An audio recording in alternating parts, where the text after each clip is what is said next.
panelists. I'm not going to go into detail on all of their biographies. Each of them are special, wonderful individuals who bring a unique perspective to today. David Bezmozgis, I first learned about in his book Natasha, because my husband and daughter went to the Jewish book fair, and they came home with a book called Natasha and Other Stories, and they said, "Mommy, we bought this for you as a gift. You have to read it. It won all these awards." And after receiving that book and reading it, I started to follow David's works, and his works and stories have appeared in numerous publications, including The New Yorker, Harper's, Zoetrope All Stories, and The Walrus. His books and stories have been nominated for many prizes and awards, including the Scotiabank Gillard Prize, the Governor General's Award, the Trillium Prize, and he won the Amazon CA First Novel Award and the National Book Award. He's a graduate of University of Southern California School of Cinematic Arts, and his first feature film, Victoria Day, premiered in a competition at the Sundance Festival in 2009, and his second feature was an adaptation of his story, Natasha, that's in this book. David was born in Riga, Latvia, and he lives in Toronto, where he is the creative director of the Humber School for Writers, and he has 3 lovely daughters, one of whom is celebrating a birthday this afternoon or today.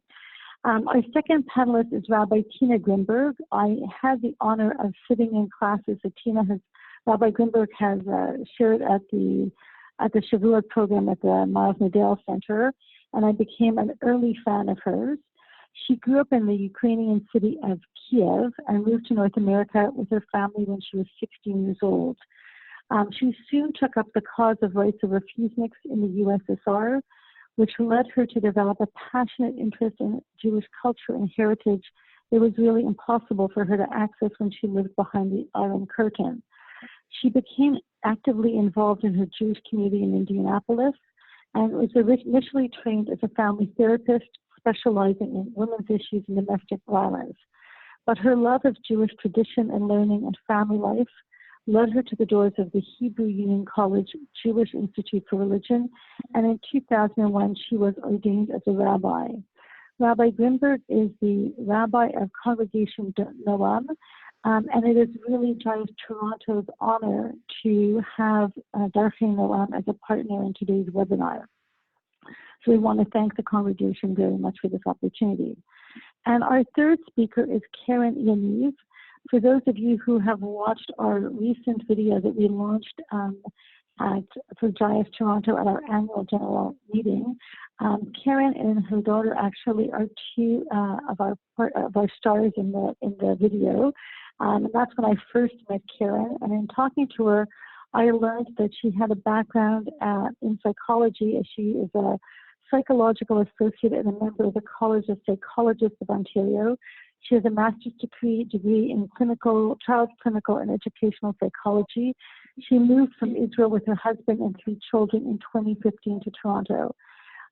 Keren brings a unique perspective of working with parents from different backgrounds, having practiced psychology for 15 years in Canada and Israel. And with that, I'd like to start today's session. So I hope everything is clear and that people can hear me. So I said early on that immigrants face challenges, including social isolation and a certain loss of control in the experience of moving to a new country. And it said that immigrants come out with a greater resilience and adaptability, and we see this when many immigrants become successful entrepreneurs or artists because they've already taken a huge risk leaving everything that was familiar to them and coming to a new country. So, David, I'd like to start with you. How do you feel in the wake of your experience as an immigrant? How has this perhaps equipped you to face other challenges like the one we're facing now? Well, I think the important thing to say is I left the Soviet Union as a child. So the challenges to me, compared to the challenges to my parents and my grandparents, are very different. So most of the challenge to adapt was not so much on me. But I witnessed what my parents went through, what my grandparents went through. And beyond that, really dedicated a lot of my writing life, my professional life, to trying to understand what the immigration means, the impact it has on people who have gone through it and down the generations. So I think without a doubt, the challenges of leaving the Soviet Union, and Dr. Grimberg could speak to that probably even better than I could, leaving a place that was so foreign and arriving someplace that was completely different, demanded a great deal. I think for me, coming to understand what my parents went through, studying it, equips me with a sense of not taking very much for granted, understanding that the world can often be not a very hospitable place. And so I don't have a lot of illusions, I think, about what can go wrong and how it can go wrong. I guess one difference I'll make is, in terms of social isolation, yes, I think immigrants are isolated as a group in a way compared to the host community because of a sense of misunderstanding, cultural, linguistic, all sorts of things. But I think the difference is that what enables immigrants to survive and to thrive even, certainly true in my family's experience, was that we weren't isolated. We came as a family unit, and so people suffered together in some way. And I think with this COVID situation, I think it's actually harder in a way because people do feel more fragmented than they did, I think, when my family came through. So the challenge is different, but whatever it is, the lessons learned, I think can be used to adapt. I'm just not sure. I understand our premise is that immigrants are better equipped to deal with it. I wonder if that's entirely true because I'm not sure how you could make the analogy quite perfect between what we're going through now and what even my family went through. Thank you, David. Keren, when you and I talked, you talk about that you got some strength from your grandparents' immigrant story of immigrating to Israel when you came here. Can you perhaps share that, in terms of what David was talking about, in terms of how those lessons learned or perhaps have helped you today, and maybe they're not helping you?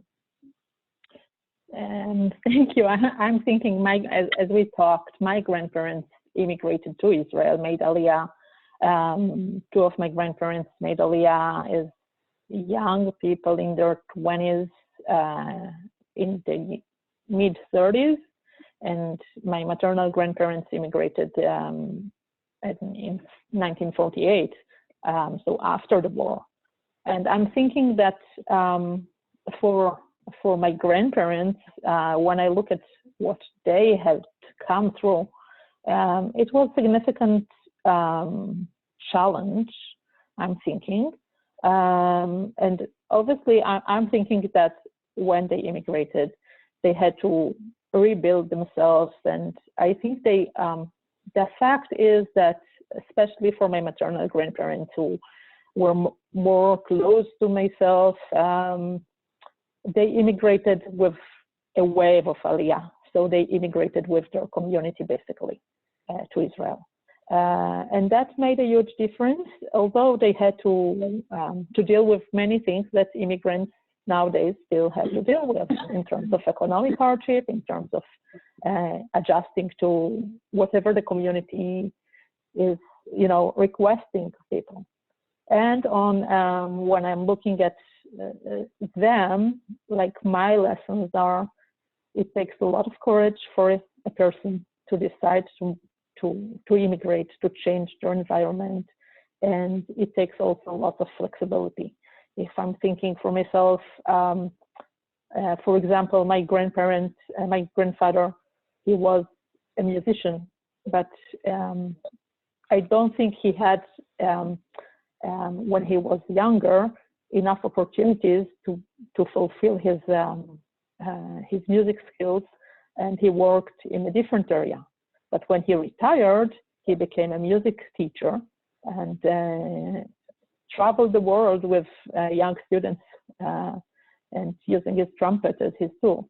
So I'm thinking people are adjusting, and sometimes they have to give away some things. And this is maybe similar to what's going on now. Like we have to give up on some things and do other things that are more important now, with the COVID-19, for example, just for the time being. Thank you. Rabbi Grimberg, your thoughts? So I was standing in line yesterday to get some groceries for the next 2 days of Yom Tov and finishing up holiday of Passover. And of course, outside of the metro here, Shepherd Plaza, they kind of, make you stand so many feet away and from one another. And everyone is very polite, and the carts are cleaned for you to go inside the store. They're sprayed. I've got my rubber gloves, little gloves on, and so forth. And I have this recollection of standing in line in Kiev with my mother, and I spent most of my childhood next to my mother standing in food lines. Now, thank goodness we were never hungry. We did not have that experience, but food shortages in Kiev in the 1970s and 60s were very much of a reality. And so we stand in line for basics. It was eggs, it was meat, it could have been anything else. You lined up as soon as you saw the line because you needed something. And my mother, being an extraordinarily creative woman and resourceful, would make standing in line an opportunity for education. So it was a classroom. So she would make me recite poetry, or she would ask me to comment on the sunset. And if I would call it just orange, it wasn't not enough. It wasn't enough for her because she wanted my vocabulary to expand, and therefore I needed to bring more descriptive adjectives in order to describe, in order to illuminate the experience we were having at that moment.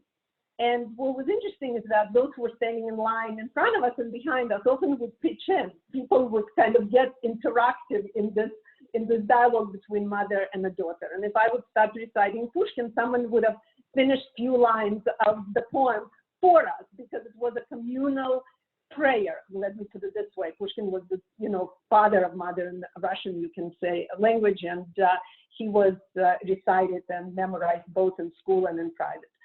So what I want to say by that is that narrow place, and I come to this both as an immigrant, but actually probably as a Jew, is that narrow place of mitzraim that we experience is also a place of extraordinary creativity. And let me make sure I set appropriate boundaries.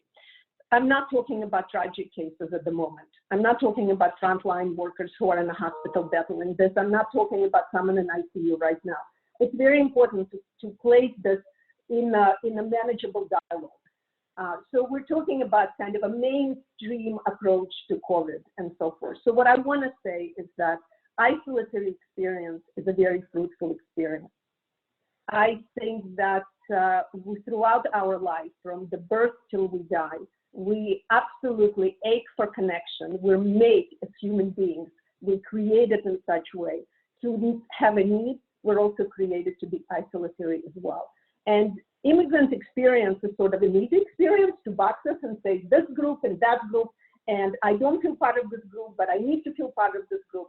I'm going to say this both as a therapist, as a rabbi, and just as a life observer. We're all immigrants. It just depends where you are in life. You can sit with people around the table, you scratch the surface, and the sense of alienation at certain points in their life is very much of an immigrant experience. You try somebody from North York who went to Chad, who had a wonderful childhood, parents, professionals, so forth, so on, and they get a special needs kid, and they have to all of a sudden adapt to a land they don't know and the language they don't speak. I spoke the language, I managed the reality in North America till I got to Princess Margaret Hospital with my husband to understand. I did not understand anything. We had to learn new language. All of a sudden, the capital of the city is actually that hospital, and we have to navigate both its language and its customs, which we were not prepared for. Immigrant experience is, we're all immigrants, it just depends where you are in your life. So first of all, to look at it in a very kind of a surface way, it is very, very narrow, no doubt, but this is only an opportunity also for an absolute deep engagement with life.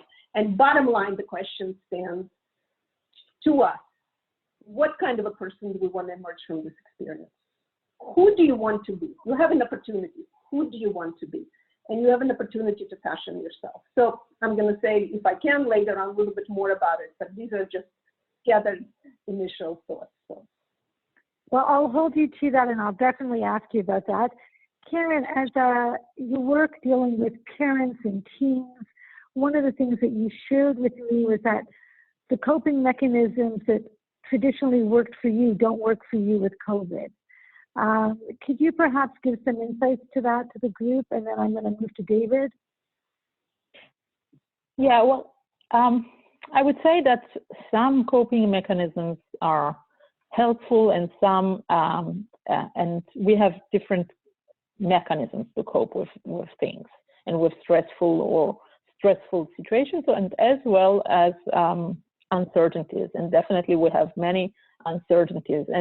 And I reflected when Rabbi Grimberg discussed her new of other experiences in her life, and I thought, yeah, that's the thing. Sometimes you have to learn a new language, new areas. And I'm thinking for myself, information gathering is very crucial in my way of coping. But when I'm looking in this specific situation, when we are bombarded with information that is not full and not like scientists don't know everything about that coronavirus for now.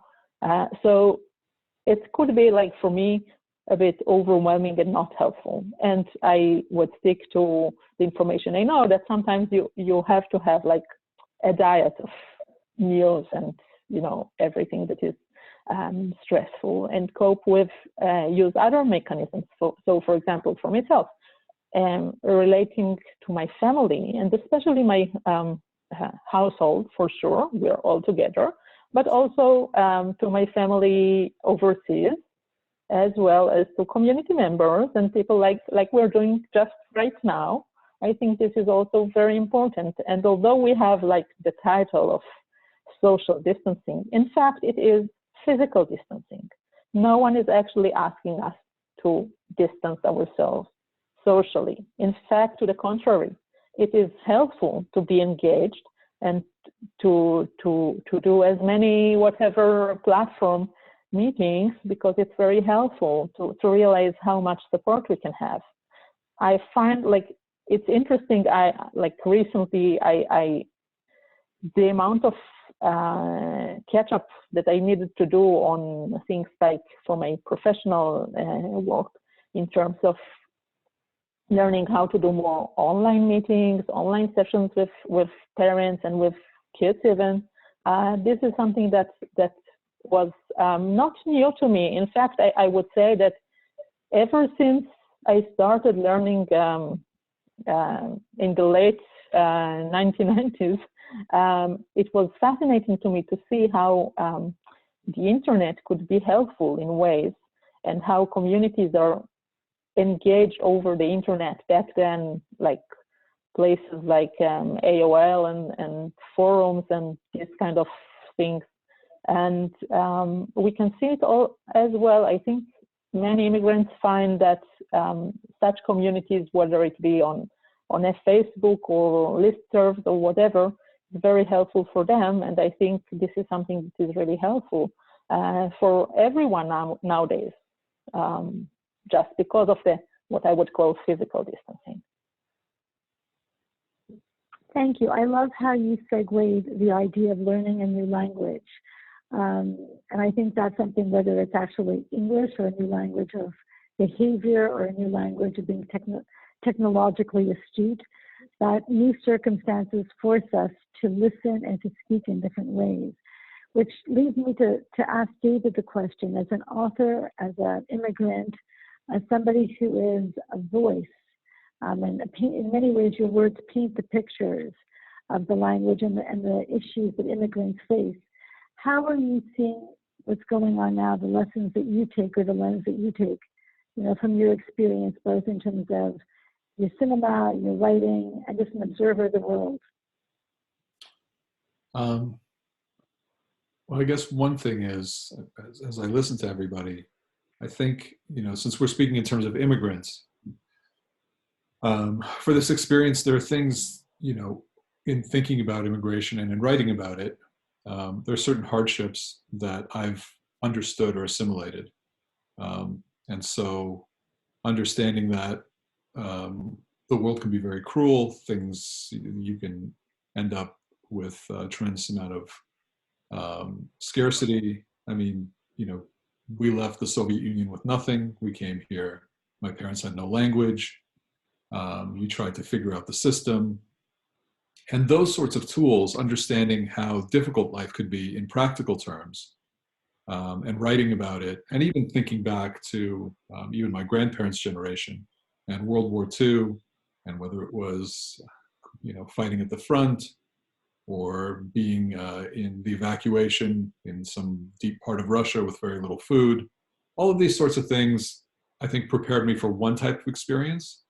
And so just to give you an example, in thinking about, hardship and, privation, I was one of the first people to go to the supermarket and buy groceries.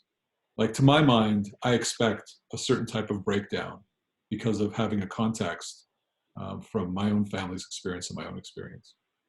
So I think immigration, to me, was actually very useful in providing me a context like that. You cannot, you can't surprise me with how terrible life can be, or how systems can break down. So in that sense, I feel like immigration helps in, having a common language with other immigrants, including my family members and others. You could say, well, it's been quite bad before, so we shouldn't be naive, and we could be, plan for this sort of thing. But I think I would really break it down when it comes to this idea of social distancing, or you want to call it physical distancing. That I don't think I've been prepared for at all. And in my experience of talking to even my family members, I don't think they've been prepared for it either. So having been immigrants, there's a certain type of thing that you can be prepared for, which you've experienced in one form or another. But what we're going through as a society, being separated from each other, and with all respect to Keren, these sorts of forums, to me, it's like being a very hungry person and you're given a morsel of food. If anything else, it just whets your appetite for the real thing. So that, to me, I don't know how immigration or that sort of experience actually prepares you for this sort of social distance. So that, to me, is, I felt like I had certain tools in place because of the experience my family went through and what I've read and studied.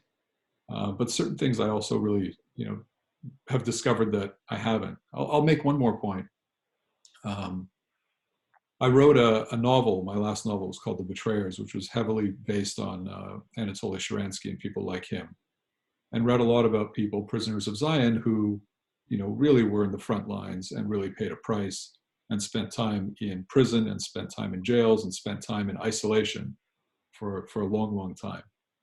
And trying to think and put myself in the shoes of someone who was in isolation, in the gulag, in some freezing cell, never mind how physically difficult that is, but psychologically, how do you manage to stay sane and to remain hopeful?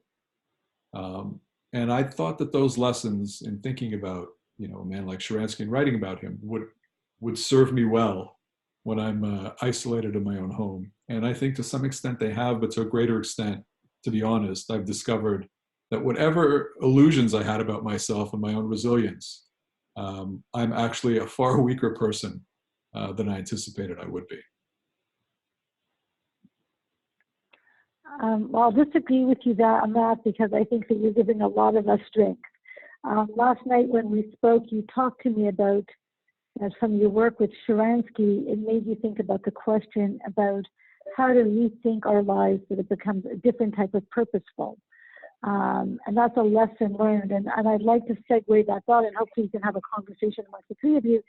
So Rabbi Grimberg, you talked to me about the idea of choice and about post-traumatic growth, which I think segues or connects nicely to David's comments about when you feel like you're not prepared, you don't have all the tools in the toolbox, you don't have the experiences, you don't have the grandparent story that you can go back to and get strength from. How do we cope as Jews, as individuals, as parents, children, family members? How do we cope when we feel so ill-prepared?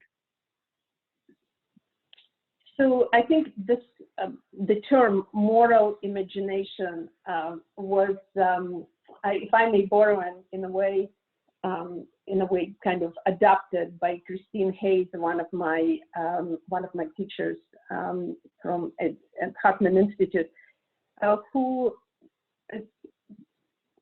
the fact that just because I do not have either parents or grandparents, you know, in my reality or I'm surrounded, who can be these extraordinary role models of struggle, I would say that they're all around and I adopt them.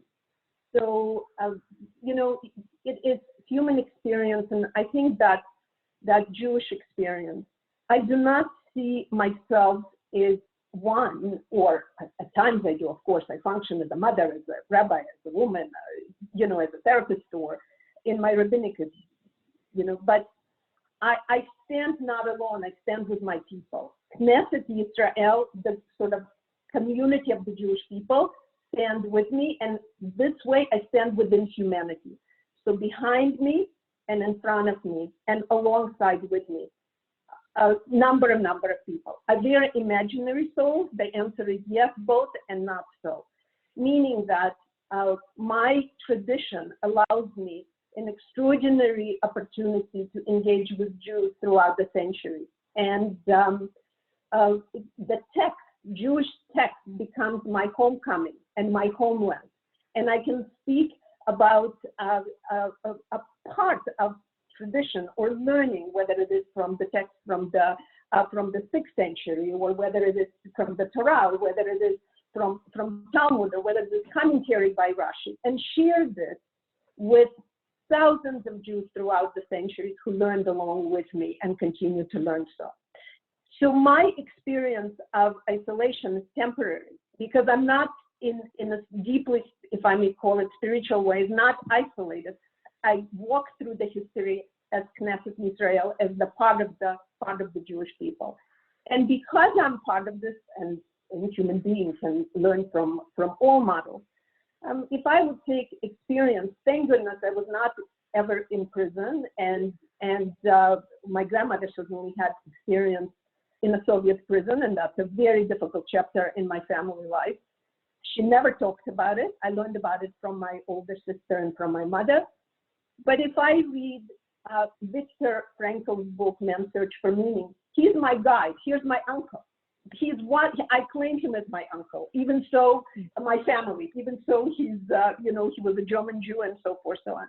But he makes, what more difficult description of can it be of a young man missing his wife, standing in a concentration camp, and still being inspired by the sunset, because the beauty was not stripped away from him, and that was the feeding which he received. And he said those of us who looked for both for meaning, or who were intellectually inspired and curious, fared better than men of great robust culture, of great robust build. So what I want to say is that he makes a choice in his horrific deprivation, what kind of a man he wants to be, and the meaning he draws from his experience. That goes for Sharansky as well. So I draw my strength from figures, not only who are part of the century and recent, but actually all the way to Moses at the Sinai and his response to the divine presence. Who am I? He says to go up to Pharaoh. But actually the question is, who am I? Who am I in this? And the answer is the answer with our life. And this is temporary. And I see this as a Jewish tradition, temporary, because I have the trajectory of the experience that are very, very difficult, and we evolve anyway. And we continue. And we in the end still behind. Thank you. I'm getting real pleasure from your answer, because you got to speak yesterday on Monday night, and I got to hear this in a fuller context. So I feel like the group is only getting the abbreviated version, and the full version is even better. So thank you so much. Keren, when you and I talked, building on what Rabbi Grimberg has talked about and what David has talked about, you talked to me about immigrants have to have courage, adaptability, and hope. How do you see when people you can't use your normal coping skills? What are you telling your children? What are you telling your students? What are you telling yourself right now when the normal things aren't working for you? Where are you getting strength or getting out of this narrow place in the time for yourself? I'm thinking, generally speaking, the hope is so important. That's for sure. And knowing that this we don't know maybe how long it would take, but there will be an end. The end probably would be when they have a vaccine. And and like just reflecting on the narrow place, on mitzraim, on JIAS mitzraim, and thinking that was the birth, right, of the Jewish people, and like Israel. So I'm just thinking, it's so interesting to think what will come out, what would be the new inventions or new things that would happen as a result, and definitely thinking about the majority of people who were not directly impacted by COVID, not by illness and these kind of things.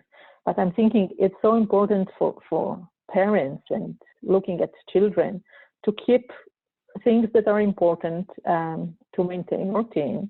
And this is what I'm trying, to do with my family members, as lucky as I am, and also, some days might not be as successful as others, but we are trying, to get up in the morning, to do whatever you do in the morning, to dress up, to get ready, to do some work, to have the children engage in some activities, and make sure, some kids would have difficulties being kind of bored and not being like engaged and not seeing their friends. But on the other hand, they are able to have more time to talk over the phone or to develop their interests. And I guess some of the things I'm thinking, I'm grateful my kids are a bit older and I don't need to supervise them as much as parents who I work with who have like younger kids, and they need to engage the kids all around, and this is trickier, but I think as well an opportunity for parents to actually see their children throughout the day. And this is something we don't get that much of opportunity through the lifespan, because the kids go to school, and some of the greatest things they do they're actually doing it at school, and parents don't get to see as much. So even thinking, okay, you can actually sit with your kid and do some activities like Dr. Grimberg's mom would do with her while standing in line, right? So it will be like the opportunity for parents to teach some things that they remember from being 8 or 5 or whatever their children's age is. So I'm really trying to work with myself on focusing on the good, on the full side of the cup, just looking at the good things because it's really helpful. And we do have many opportunities. Obviously, it's not easy. And I agree with you, David. Like, we are social creatures. We need the interactions. We need the physical interaction as well. But for now, we are limited with that. I definitely recognize that. Grateful for having family members in my household, and realize, it might be that some of my neighbors or others are actually lonely and they need a support. Like I'm thinking, some people are not that fortunate, and we have to think about that as well and interact with them. Yeah, I mean, I'll just say to what Dr. Grimberg said, Rabbi Grimberg said about Viktor Frankl, and whether it's Sharansky, I think, and what Keren is saying too, in order to look at it in an optimistic way, it helps to have some kind of context and some connection to something greater than yourself. And I think for Jews, depending on your situation, yes, you can feel that you are going through the experience as part of, a historical people, you could say, if that's what will help you get through it. That our people have been through, tremendous hardships in the past, and you look at the examples of how they've gotten through it. Frankel is one. Primo Levi writes about it as well. In similar terms, not entirely the same, but similar, that the people who got through that experience were often religious people who had faith, and therefore could see beyond themselves. And, we're existing almost in kind of infinite time, and not just specific momentary time. So I think that helps, and having a sense of perspective and context helps a lot. And speaking about Passover and Mitzrayim, the idea that you're supposed to, as you said, Elise, at the beginning, to see yourself as if you yourself came out of Egypt, even if you have lived a comfortable, privileged life. This this invocation that you should actually try to step outside your own experience into the experience of privation, I think is really, really helpful, because when things are taken away from you that you're accustomed to having some kind of psychological and mental capability to think beyond your immediate moment is really very helpful. And the fact that Jews as a people, this is the fundamental story. It's the origin story of the Jewish people. Really, because it's not even so much Abraham, though the promise was given to him, but really until you get the Torah, the Jews are not really the Jews. And until you leave Mitzrayim, they were Hebrews before they left. They were more Hebrews than Jews. So to have that full sense of becoming a people means understanding that in order to become those people, there was a tremendous amount of sacrifice and hardship. So, I think different communities will access different coping stories, but as Jews, this is our story, and is used by, including during other difficult periods in Jewish history. Those Jews probably also reflected back on the Exodus, right, to help them through it. So it's sort of like multiple layers of it. We can look back on the Exodus and think of other Jews who've also looked back on the Exodus, who've had a very difficult time. So I think from a Jewish perspective and an immigrant perspective, that is something I go back to when things get difficult. Rabbi Grimberg, do you want to make a comment? Yes. Excuse me if I may. The phrase, remember you were slaves in the house of Pharaoh. Remember you were slaves in Egypt, repeated over and over and over again throughout the Torah. And it's married to or often adapted to a sentence that will come before. Don't abuse the widow, the orphan. You must behave in absolutely the best possible way and be as kind as you can be, because you have known the suffering. So it means that being in Egypt and knowing the suffering, and Egypt now, I'm taking it as a metaphor of a suffering and struggle, is implied to make you a better human being. So in that lies a choice of what kind of a person I want to become once I exit my home. And I would say that at least up to this point, I found people in the grocery store most friendly, most responsive. I mean, it's actually, people are so grateful to the clerks who are swiping your milk and your butter and whatever it is you bought. And people respond to them and say, thank you for being here. And people make eye contact. I have to say, I haven't seen. And usually these absolutely invisible forces that are coming and making things work, including sanitation workers outside who are taking, just this morning, took my garbage and so forth. Usually you do not see them, but you see them now. You actually see them now, and you have an opportunity to respond to life in a different way. So I think that line, David, thank you for that. You were slaves in the house of Pharaoh. You know it. You know it, and you receive the sentences by become better as a result of that because you know the suffering of others, because you have struggled. So that is the key of the moral imagination and the opportunity for choice. We can emerge better.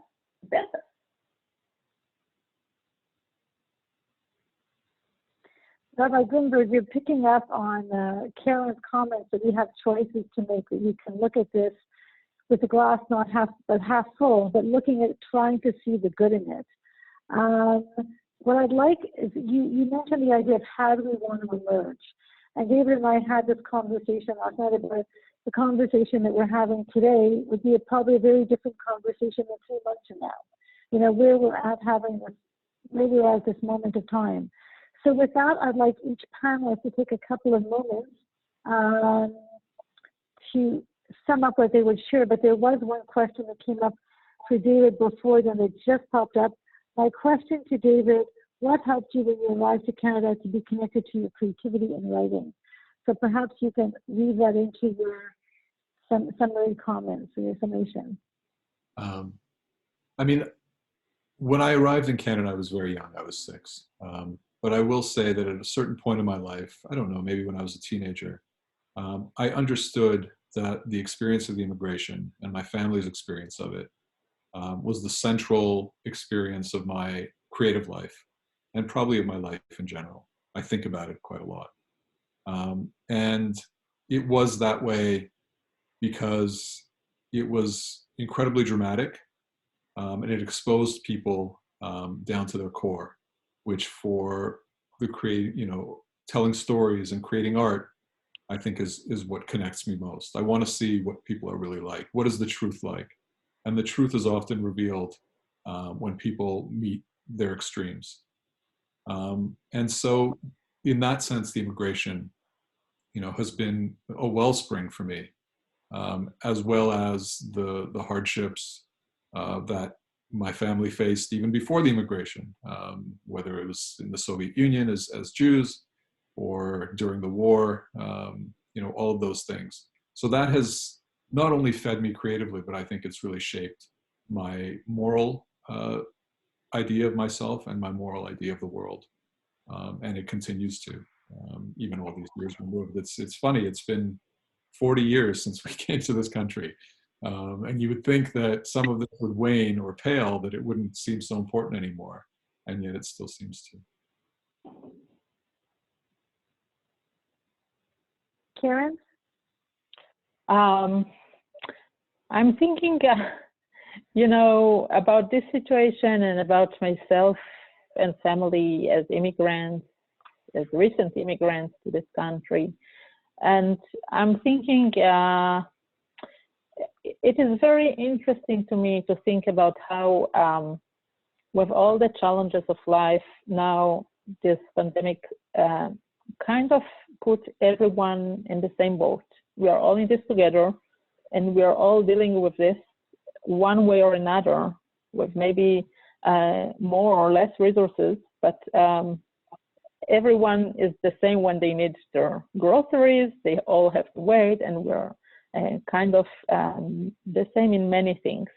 I'm just thinking that to me, this situation mostly is about connection with family members and with community members in flexible and new ways. We were able to overcome technology challenges and do this today, which is great. I'm thinking the experience is definitely challenging, but I know that, as we spoke earlier about choice, this is something that I chose to do as an adult. And I'm thinking what I, at least before had thought, is full awareness of the difficulties. I must say, probably no one is able to fully prepare themselves to such a process, and there are always surprises, and no one could imagine for sure this situation at all. But we have to develop ourselves through it and make sure that we manage to adapt and to keep the hope as well. Thank you. Rabbi Grimberg. So I would like to say that experience of otherness is the place of creativity. And I think for both writers, and David, you're the writer here, but both for writers, of all arts, in order to create, please correct me if I'm wrong, one has to, whether they're immigrants or not, to remove oneself from experience in order to see that experience. And then describe what one sees from within and yet being without. So you have to have that removal. So it is a place of a profound opportunity and creativity. And even if you were not born someplace else, then you write from a place as if you would have been in order to document a particular incident or a story. So life can be, as Abraham Joshua Heschel said, life can be a work of art. We are the artist. And I'm looking right now at this defining a screen, the painting in a way. And what is it we want to depict here? What is it we want to make it happen? And I know that for my son, who is 15 years old, this COVID time is a defining time. His life will be divided, his youth, between before COVID and after COVID. So I feel we're suspended, and there is some feeling about it as if would be Yamim Noaim, like days of awe, where the world is in suspension and in this balance-like state of yet chapter to be written. And so back to our choices, I've heard both my congregants, Darchei Noam, a terrific community, speak to me, as well as friends, that they've noticed that they became less petty. They've connected to friends and family they have not talked to in a long time, because all of a sudden COVID is unifying form, and they have time to be less petty, to connect deeper, and to create new ways of being. And that is big. That is big. What kind of a soul emerges from this? And I would say that the richer your inner resources, meaning the books you love to read, the writing you want to do, you did not have time. This is your time to mine for beauty from within.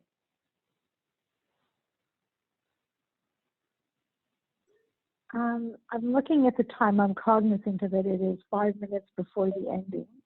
I want to first of all thank each panelist. I feel that in a 45-minute discussion, I've stood in line with Tina and her mother in line in Kiev, standing in line and listening to poetry and literature and descriptions of sunsets. I feel, Keren, that I was on the Aliyah movement with your grandparents in Israel, and also I felt and I heard the tough decision that you had to make to come here, and I see the strength and the wisdom that you're sharing with your family and your clients to see the hope and the possibility in this. And David, from you, I walked away with a much wider and deeper lens of understanding how to step back and get the perspective of our childhood and the background that we have, and getting really the understanding that you had in your research on Shalansky, and even last night in our conversation about how you brought Anne Frank into the conversation, and really that you get insights in depth by really looking beyond your home and your country, but to other places in time and in literature and characters that give you strength. And so while all three of you brought different perspectives, I found a tremendous richness and a holiness to the conversation, because I loved how we're all thinking about how we want to emerge and where do we want to land, and how do we take this experience within this mitzraim and make it a little wider for ourselves so that we all have some light. Because I think if you can find some light in darkness, then it's okay. You know that you're not alone and that there's hope. And with that, I just want to remind everybody on the line today that this was done in partnership with Congregation Darchei Noam. So I want to thank them for their support. I want to let the listeners know that JIAS is still in business, albeit remotely. We are helping our clients by phone, by Zoom, by Skype, by WhatsApp, but our clients are still getting services from JIAS. This is a time more than ever where immigrants, whether they be in the country for 5 years or new immigrants or refugees or people that are just here on a temporary work permit, need to know that they're part of a bigger community. And as Dr. Grimberg said, just like people are being a little kinder in the supermarkets and being maybe a little less petty, we always try and see people through kind eyes and through their potential, not where they're at today, but where we hope that they're going to land. And so with that, I want to thank everyone for participating. And if people want, have ideas for future conversations, we envision this as a continuing series. Please feel free to send us a note on email. You can send it to info@jiastoronto.org. You can send a message right now on the chat line. And I just want to thank all the participants. And last but not least, I want to wish David's daughter a happy birthday. Thank you. And I hope she enjoys her ice cream cake. Yeah. Hag Sameach to all. Thanks a lot. Thank you very, very Thank you. much. Hag Sameach. Pleasure, absolute pleasure. All the best. Thank you. All right.